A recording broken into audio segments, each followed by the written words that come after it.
আমরা মনে করি রাজনৈতিক দলগুলোর মধ্যে কর্মসূচিগত, দলীয় নীতি পদ্ধতি, পলিসিগত পার্থক্য থাকাটাই তো স্বাভাবিক, এটাই আছে।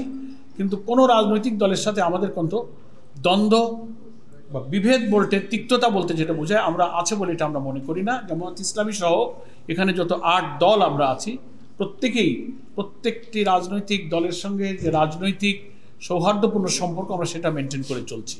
আমরা কোনো বিভেদ দেখছি না। বিএনপির এই কথাটা একেবারেই অসত্য। আমাদের জাতীয় নেতৃবৃন্দ গতকালও মঞ্চ থেকে বলেছেন আমরা ফেব্রুয়ারিতেই নির্বাচন চাই। আর কিভাবে বললে ওনারা এটা বিশ্বাস করবেন, সেই ভাষা ওনাদের বলতে হবে। আজকেও আমরা বলছি যে আমরা 12ই ফেব্রুয়ারিতে নির্বাচন চাই।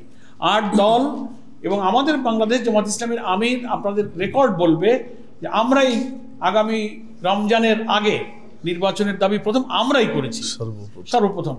ফলে এইটা হচ্ছে খুব দুঃখের সাথে আমাদের বন্ধু কোনো রাজনৈতিক দল যদি নিজেদের রাজনৈতিক অসহায়ত্বকে লুকানোর জন্য, ওই যে কালকে আমাদের আমির সাহেব বক্তৃতায় বলেছেন যে উদর পিণ্ডি বুদুর ঘাড়ে, আমাদের নির্বাচন আমরা যে এই ফেব্রুয়ারিতে চাই, এটার বিশ্বাসযোগ্যতা নিয়ে কোনো প্রশ্নের অবকাশ নেই। এমনকি আমাদের নেতারা একথাও বলেছেন, জুলাই সনদ, নির্বাচনের গণভোট সহ এটা মেনে নিলে আমরা তার আগে জানুয়ারিতেও আমরা নির্বাচন করতে রাজি।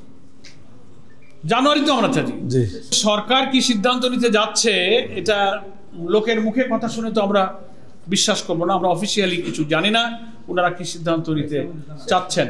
নোট অফ ডিসেন্ট অলরেডি ঐক্যমত্য কমিশন, গণভোটের কোনো বিষয় নয়, 48টি বিষয়ে ঐক্যমত যা হয়েছে সেটি গণভোটে চলে যাবে। কোনো নোট অফ ডিসেন্ট গণভোটের সাবজেক্ট হবে না, এটা সবাই আমরা একমত হয়েছি।